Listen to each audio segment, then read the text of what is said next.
Shalom sahabat, dengan Pastor Fabio di sini. Kita lanjutkan renungan kita di Yeremia pasal yang kedua.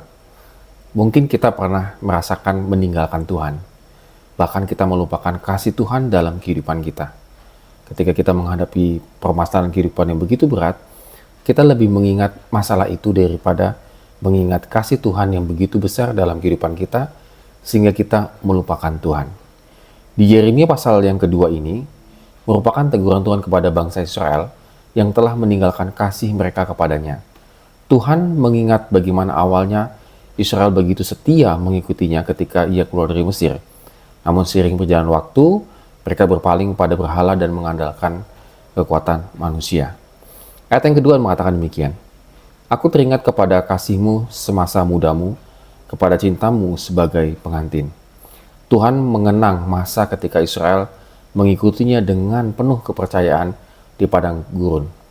Demikian juga dalam kehidupan manusia ya. Saat pertama mengenal Kristus, hati dipenuhi sukacita dan untuk berdoa, membaca firman Tuhan dan melayani. Namun rutinitas, kesibukan atau godaan dunia itu dapat membuat kasih kepada Tuhan memudar dalam kehidupan kita. Juga sama di ayat yang 13. Mereka meninggalkan aku, sumber air yang hidup, lalu menggali kolam-kolam yang bocor. Ini adalah satu ayat terpenting dalam pasal ini. Bangsa Israel meninggalkan Tuhan yang adalah sumber kehidupan dan memilih mencari kepuasan di tempat yang lain. Saat ini, kolam bocor itu dapat berupa uang, jabatan, popularitas, relasi yang tidak sehat, kesenangan dunia.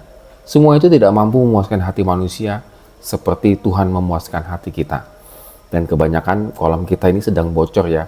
Kita mencari kepuasan di tempat yang lain. Ayat yang ke-19 mengatakan demikian. Kejahatanmu akan menghajar engkau. Tuhan tidak menghukum karena membenci umatnya, tetapi karena dosa selalu membawa konsekuensi. Ini perlu kita ingat bahwa mereka pasti akan menghadapi konsekuensinya. Ini peringatan keras dari Tuhan. Tapi Tuhan itu tetap mencari umatnya.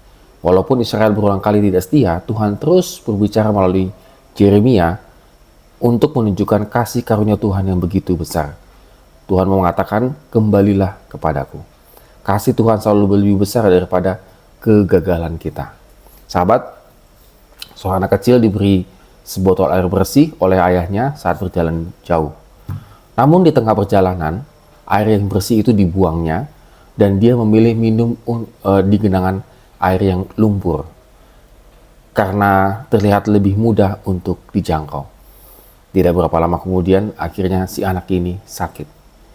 Demikian juga dengan kita ya. Kadang-kadang dalam perjalanan kehidupan ini Tuhan sudah menjadi air kehidupan bagi kita. Tetapi kita seringkali membuang air kehidupan itu lalu menggantinya dengan sumber air yang lebih kotor. Dan hidup kita akhirnya sakit akibat dosa. Hari ini mari kita renungkan, jangan sampai kita meninggalkan kasih Tuhan dalam kehidupan kita. Amin. Kiranya Tuhan memberkati kehidupan kita hari ini.